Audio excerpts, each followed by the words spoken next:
SVM senior secondary school Pilibanga की online classes में आप सब बच्चों का स्वागत है। प्यारे बच्चों, आज असी काफ़ी जो काव्य रूप है, साहित्य का रूप जो काफ़ी है, इस ते चर्चा करांगे। सब तो पहला असी देखते हाँ कि काफ़ी दे अर्थ की हन, परिभाषा इस ते चर्चा करते हैं। देखो प्यारे बच्चों, जो काफ़ी है ये अरबी भाषा का शब्द है। पहली तो यही गल है कि ये अरबी भाषा का शब्द है, ठीक है प्यारे बच्चों। इस तो अलावा इस दे जो अर्थ लए जाते हैं कि काफ़ी दे की अर्थ हैं, इस दे अर्थ लए जाते हैं अनुचर, या असी कह सकते हैं अनुगामी, अनुगामी, या ये भी कह दिता जाता है अगे चलण वाला, अगे चलण वाला। एक अर्थ ये भी लिया जाता है पिछे चलण वाला, पिछे पिछे चलण वाला। इस तो अलावा ये भी कहा जाता है कफायत करने वाला, कफायत करण वाला, या ये भी कह सकते हाँ वार वार आउना, वार वार आउना, या लोड़ पूरी करने वाला, लोड़ पूरी करण वाला। ये तो होए प्यारे बच्चों काफ़ी दे अर्थ, कि इस दे की अर्थ ले जाते हैं अनुचर, अनुगामी, अगे चलण वाला, पिछे चलण वाला, या वार वार आउना। हुण ये अर्थ क्यों ले गए, अगे असी इसकी होर चर्चा करांगे, सानू पता लगू। क्योंकि देखो प्यारे बच्चों, असल विच जो काफ़ी है ये है तो एक तरह का कविता का रूप, कविता का की है रूप है। देखो प्यारे बच्चों, उस तो पहला एक चीज़ होर समझो, असी पढ़ रहे हाँ साहित्य दे रूप, जो जमात 11वीं की थोड़ी जो पाठ पुस्तक है उसका जो तीजा खंड है, साहित्य दे रूप जिस विच दिते गए हैं काफ़ी, वार, किस्सा, जीवनी, स्वै जीवनी, नावल। इन्हां बारे तो असी चर्चा जमात 11वीं विच करांगे। ते जिहड़े साहित्य दे कुछ रूप बच गए, जिद्दां निक्की कहानी हो गया, नाटक हो गया, एकांकी हो गया, या कविता का जो रूप हैं, गज़ल है, गीत है, या कविता, उन्हां ते चर्चा असी जमात 12वीं विच करांगे। जो साहित्य का रूप काफ़ी है, जो इस ते असी अज चर्चा कर रहे हाँ। साहित्य का रूप एक काफ़ी है तो कविता नाल ही संबंधित, कविता नाल ही संबंधित है, क्योंकि इस विच संगीतात्मकता हुंदी है, रागात्मकता इसका लाजमी तत्व है। है तो ये एक तरह का, लेकिन इसकी कुछ वखरापन है। इसनूं कविता असीं क्यों नहीं कहते, कुछ वखरापन, अडरापन होने कारण इसनूं असी वखरा एक साहित्य का रूप मन्निया है। तो क्योंकि ये सूफियां की कविता नाल संबंधित है। अर्थ असी सब तो पहला इसके वेखिए कि अनुचर, अनुगामी, अगे चलण वाला, पिछे चलण वाला, कफायत पूरी करने वाला, लोड़ पूरी करने वाला, या वार वार आउना। हुण वार वार आउना क्यों इसका अर्थ लिया गया, या अनुचर या अनुगामी का भी अर्थ पिछे चलना ही होंदा है। ये क्यों ले गए, क्योंकि प्यारे बच्चों जो काफ़ी हुंदी है, काफ़ी विच जो मूल पंक्ति हुंदी है उसका हर बंद विच, मान लो एक काफ़ी है उस विच 4 बंद हैं, तो हर बंद विच जो मूल पंक्ति है उसका दोहरा वार वार आउंदा है।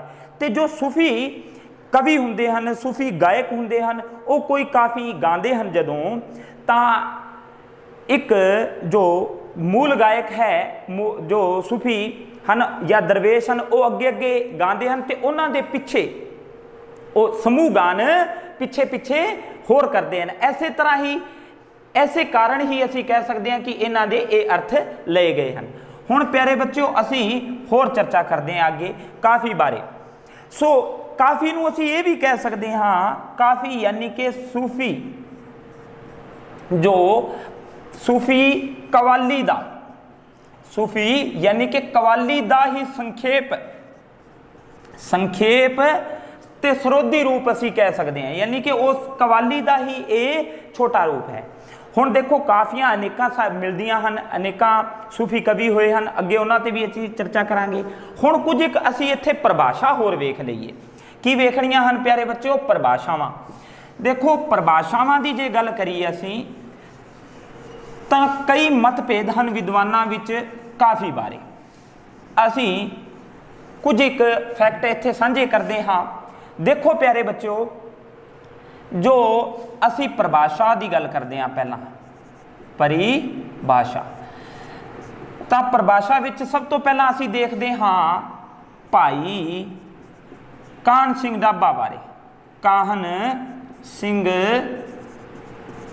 नाभा है या डॉक्टर मोहन सिंह दीवाना। डॉक्टर मोहन सिंह दीवाना। प्यारे बच्चों, ये जो साडे पंजाबी दे जो आलोचक होए हैं, इन्हां ने जो परिभाषा दी हैं वो ये आखते हैं कि काफ़ी एक रागणी है।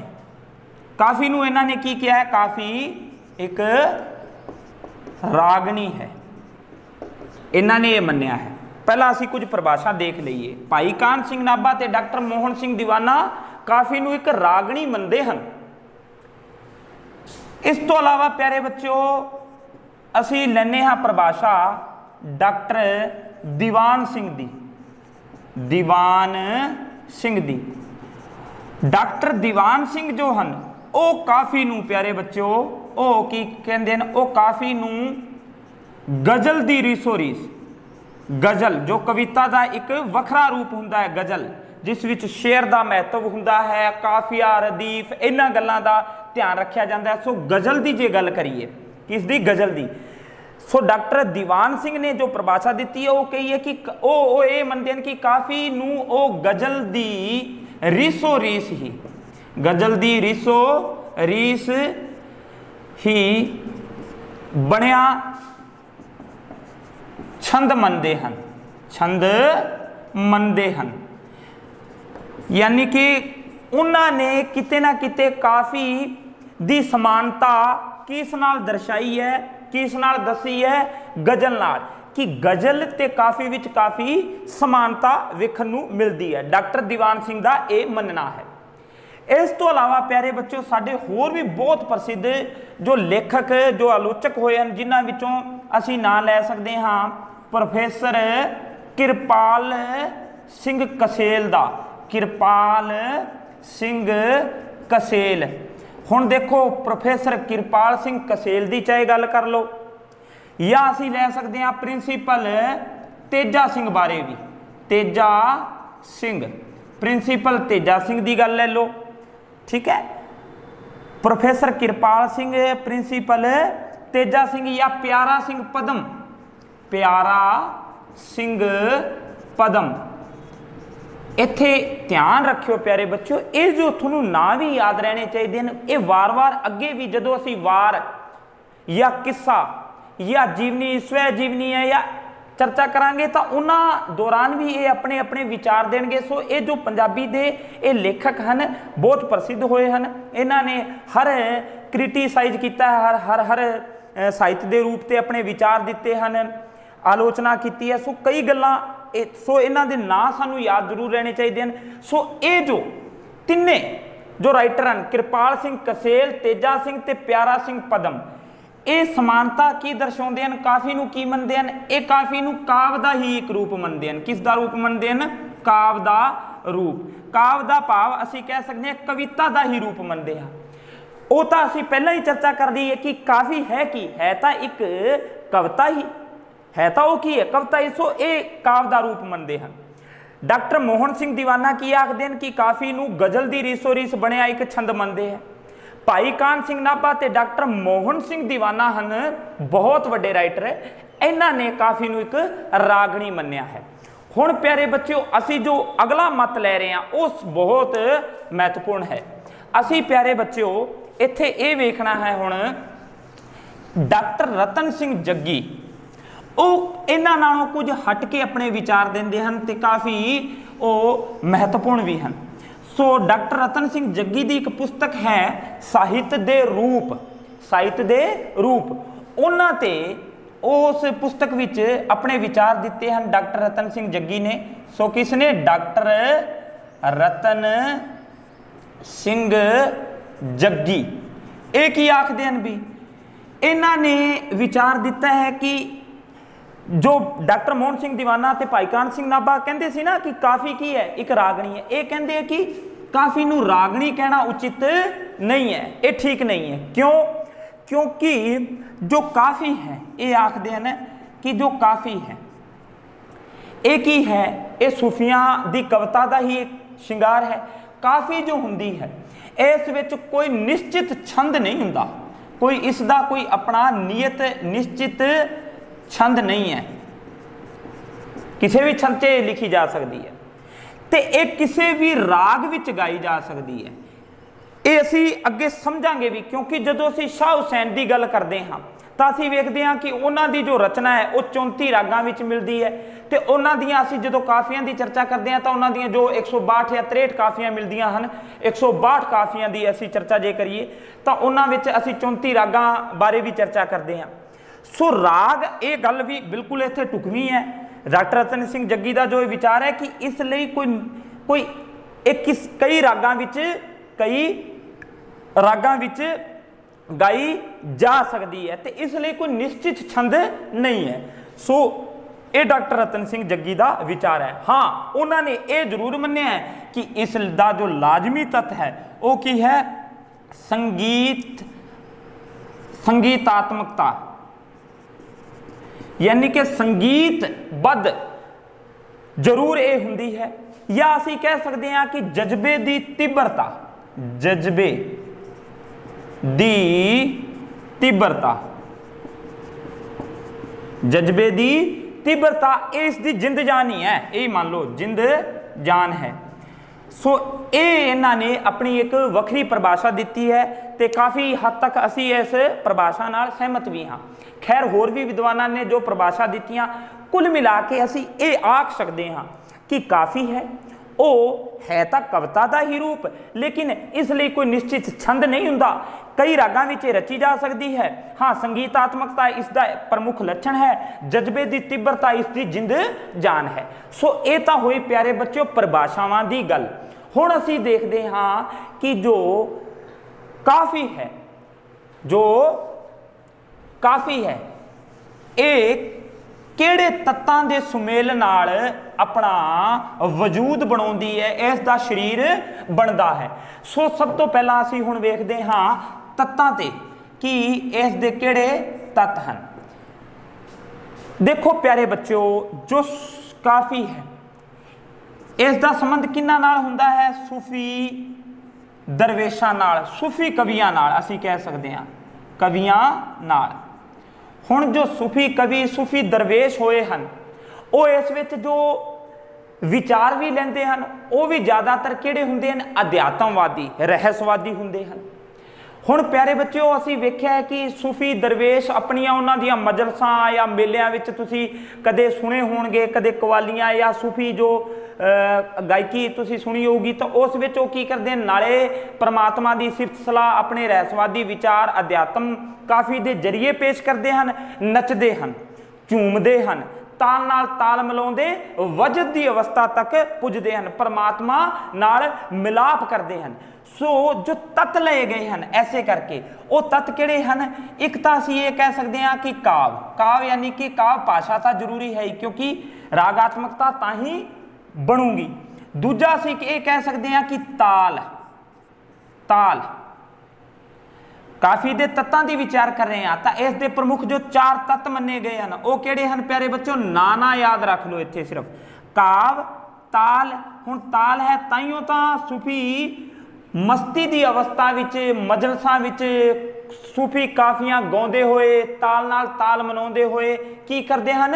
नचदे हन, अपने पीर नूं अपने गुरु नूं परमात्मा नूं रजाउंदे हन। सो नाच ताल काव ते राग ये इस दे की हन 4 प्रमुख तत्त हैं, यानी कि इन्हां 4 तत्तां दे सुमेल नाल ही एक काफ़ी दा निर्माण हुंदा है, बनती है, वजूद बनता है उसका। ये 4 तत्त तां आम लए गए हैं।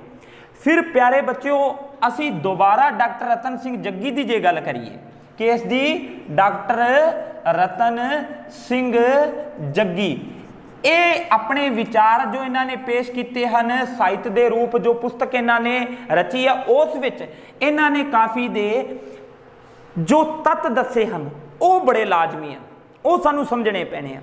सो इन्होंने किहड़े तत्त दसे हैं, इन्होंने भी 4 तत्त दसे हैं कि काफ़ी किन्हां नाल सुमेल, काफ़ी विच किहड़े तत्तां दा सुमेल हुंदा है। सो उस ते असीं हुण चर्चा करते हैं। इन्होंने एक तो मन्निया है रहस्यवादी अनुभव, रहस्यवादी अनुभव, ठीक है।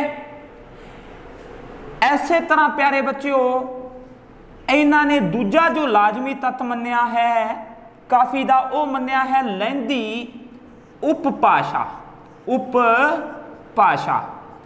तीजा जो असी देखो इन्हां ते असी चर्चा भी थोड़ी थोड़ी करांगे। रहस्यवादी अनुभव, लैंदी उपभाषा, तीजा असी ले सकते हैं रागात्मकता, राग आत्मकता यानी कि राग तां हुंदा ही है। ते चौथा असी जो ले सकते हैं रहस्यवादी अनुभव, लैंदी उपभाषा, रागात्मकता, ते एक असी होर लेंदे हाँ, खैर याद होंदा है असी चर्चा करते हाँ, पहला इन्हां ते गल कर लईए। रहस्यवादी अनुभव तो की भाव लिया जाता है प्यारे बच्चों? रहस्यवादी अनुभव यानी कि जो सूफी एक काफियां की रचना करते हैं इस विच विचार जो होंदे हैं प्यारे बच्चों वो किहड़े होंदे हैं? अध्यात्मक विचार होंदे हैं। परमात्मा दे रहस्य ते अध्यात्मक विचारां नाल भरपूर ये रचना हुंदी है। हुण लैंदी उपभाषा इसका क्यों लाजमी तत्त या प्रमुख तत्त मन्निया है डॉक्टर रतन सिंह जग्गी ने? इसका की कारण है? जो रतन सिंह जग्गी लैंदी उपभाषा मनते हैं वो ये कारण होया क्योंकि ज़्यादातर जो सूफी हुए ये शुरुआत में प्यारे बच्चों लहंदा पंजाब जो मुल्तान वाला इलाका है पाकिस्तान विचला जो इलाका उत्थे आके पहला सूफी वसे सी ते उत्थे ही उन्होंने सब तो पहला काफ़ी एक कावरूप की रचना की। सो ये जो काफ़ी कावरूप है फिर ऐसे नूं विरसे वजों अगे जो अगे कवि सूफी कवि हुंदे रहे उन्होंने ऐसे भाषा नूं एक तरह का असीं कह सकते हैं विरसे वजों अपनाया। सो लैंदी उपभाषा इसका एक जरूरी लाजमी तत्त है, ठीक है। लैंदी उपभाषा ये जो लहंदा पंजाब की गल आई है इत्थे, ठीक है, जिहड़ा पश्चिमी पंजाब है लहंदा पंजाब दे इलाके विच सब तो पहला कौन आए सी? ए सूफी उत्थे आके वसे सी। हुण देखो रागात्मकता, रागात्मकता का अर्थ इत्थे लिया गया है क्योंकि इस विच रागता जरूरी है ही, ठीक है। राग जो राग होने की वजह नाल ही तो वो सूफी मस्ती विच नचदे हन। फिर ते चौथा जो तत्त है वो असीं लैने हाँ समूह लई प्रेरणा, समूह लई प्रेरणा। हुण समूह लई प्रेरणा क्योंकि इस विच जो मूल सूफी गायक है वो अगे अगे गाउंदा है, उस दे पिछे समूह गान वजों जो मूल पंक्ति है उसका वार वार दोहरा किया जाता है, पिछे गायक होर उस तरह गाउंदे हन। सो ये समूह गान ही धीरे धीरे लोक गान नाल रलगड़ हो गया, मिल गया, यानी कि लोकां लई एक प्रेरणा का स्रोत बन गई काफियां अगे, क्योंकि इन्हां काफियां विच कोई ना कोई उपदेशात्मक, कोई आध्यात्मिक, कोई समाजिक विचार भी पेश किए जाते सन, कोई प्रेरणा दी जाती सी। सो लोकां लई समूह लई प्रेरणा ये भी इसका एक चौथा लाजमी तत्त मन्निया है डॉक्टर रतन सिंह जग्गी अनुसार। पहले तत्त तो असी ये आम जो 4 तत्त मन्ने कि काफ़ी दे 4 तत्त हैं काव ताल नाच ते राग। फिर डॉक्टर रतन सिंह जग्गी अनुसार, क्योंकि ये ही प्रश्न बनता है, ये महत्वपूर्ण प्रश्न है कि डॉक्टर रतन सिंह जग्गी अनुसार दसो कि किहड़े काफ़ी दे 4 प्रमुख तत्त हैं। सो रहस्यवादी अनुभव, लैंदी उपभाषा, रागात्मकता ते समूह लई प्रेरणा, ये 4 असी मनते हाँ। हुण प्यारे बच्चों असी करते हाँ वर्गीकरण, असी करते हाँ वर्गीकरण किसदा? काफ़ी दा। काफ़ी नूं किन्ने वर्गां विच वंडिया जा सकता है? सो वर्गीकरण असी हुण इत्थे वेखदे हाँ। प्यारे बच्चों नाल नाल तुसी ये भी समझना है कि ये जो काफी है वर्गीकरण, वर्गीकरण तो पहला असी एक चीज ये भी समझ ली कि जो काफी कावरूप है इस दी वरतों सब तो पहला गुरु नानक देव जी ने, श्री गुरु नानक देव जी ने ही, श्री गुरु नानक देव जी ने काफी कावरूप दी सब तो पहला वरतों कीती है अपनी बाणी विच। लेकिन जो असी सूफी काफी दी चर्चा करिए तो इस नूं स्थापित जो किया है वो असी मनते हाँ शाह हुसैन नूं। शाह हुसैन 16वीं सदी का जो असी समा मनते हैं 1539 तो 1593 तक का जो शाह हुसैन हैं इन्हां ने, क्योंकि इन्हां दियां 162 या 163 काफियां मिलदियां हन, 34 रागां विच मिलदियां हन। सो इन्हां दी जो ये रचना है इन्हां ने अपनी सारी रचना ही किस विच कीती है, काफियां विच कीती है। सो काफी काव रूप नूं स्थापित करन दा जो सेहरा असी कह सकते हैं वो किन्ना सिर बजदा है। सो असी कहांगे शाह हुसैन। ते थोड़ी पाठ पुस्तक विच जो पहला खंड है काव संग्रह वाला उस विच शाह हुसैन दियां काफियां दित्तियां भी गईयां हन, कै बागे दी मूड़ी है ना, जिवें असी या होर भी अनेकां हन। सो शाह हुसैन दियां जो रचनावां हन असी कह सकते हैं 162 ये काफियां इन्हां ने जो रचना करी, ऐसे करके इन्हां नूं असी कह सकते हैं सूफी काफी नूं स्थापित करने वाले। इस तो अलावा प्यारे बच्चों अगे चल के बाबा बुल्ले शाह जमात 10वीं विच असी इन्हां दियां रचनावां पढ़ के आए हैं। बाबा बुल्ले शाह इन्हां दियां जो 156 काफियां मिलदियां हन, ठीक है। इश्क दी नवीओ नवी बहार या बस कर जी हुण बस कर जी असी 10वीं च पढ़ के आए हैं। सो उन्हां दी गल करदे आ इन्हां ने फिर असल विच जो पंजाबी सभ्याचार या पंजाबी साहित्य विच काफ़ी मकबूल किस समय हुई तो मकबूल करन दा सहरा असीं ये कह सकते हैं, यानी कि प्रसिद्धि दिवाउण दा सहरा तो बाबा बुल्ले शाह नूं जांदा है। इन्हां दीयां काफियां लोकां दे मूँह ते चढ़ियां होईयां हन, असीं मूँह जबानी याद रखते हैं। तो सब तो वध जो काफियां मिलदियां हन वो परिवर्तन काल दे जो सूफी कवि हुए हैं गुलाम फरीद उन्हां दी गल करते हैं। इत्थे बाबा शेख फरीद की नहीं गल, ये जो परिवर्तन काल दे 1850 तो लैके 1900 ईस्वी का जो काल है। सो गुलाम फरीद की गल करिए तो सब तो वध काफियां उन्हां दियां मिलदियां 271 काफियां उन्हां दियां मिलदियां। सब तो वध काफियां की रचना करने वाले तो गुलाम फरीद हैं, पर सब तो पहला सूफियां विच सब तो पहला अगर कोई काफी की रचना करिए तो शाह हुसैन जी हैं। तो सब तो प्रसिद्ध काफियां असीं जे मनते हाँ तो बाबा बुल्ले शाह की मनते हाँ। सो ये हुण देखो असीं करनी है चर्चा वर्गीकरण की कि किन्ने प्रकार दीयां काफियां होंदियां। तो असीं प्रमुख रूप नाल 4 प्रकार दीयां काफियां मनते हाँ, वो असीं इत्थे थोड़ा जिहा होर चर्चा कर लीए। किन्ने प्रकार दीयां काफियां होईयां? 4 प्रकार दीयां। किहड़ियां किहड़ियां? सो सब तो पहला वेखदे हाँ नंबर 1 रहस्यवादी काफियां। रहस्यवादी काफियां ना तो ही पता चल रहा है वो काफियां जिस विच अध्यात्मक या रहस्यवादी विचार पेश किए जाते हैं। दूजा जो है वो केड़ा हो गया, रहस्यवादी तो बाद असी लै सकते हैं उपदेशात्मक काफियां। वो काफियां जिस विच कोई ना कोई समाज नूं आम मनुखता नूं उपदेश दिता गया है। सो उपदेशात्मक काफियां। तीजी जो काफी असी लै सकते हैं वो लै सकते हाँ प्रेम प्रधान, यानी कि वर्गीकरण किया है, यानी कि विषय पक्षों असी ये भी कह सकते हैं कि किस प्रकार के काफियां विच विषय होंदे हैं। सब तो वधता विषय जो सूफी दरवेशां ने ले हैं वो रहस्यवादी हैं। सब तो वधता यही काफियां मिलदियां रहस्यवादी, अध्यात्मवादी, परमात्मा दी सिफत सलाह करने वालियां। दूजा उपदेशात्मक जिस विच कोई ना कोई उपदेश कोई प्रेरणा समाज लई है।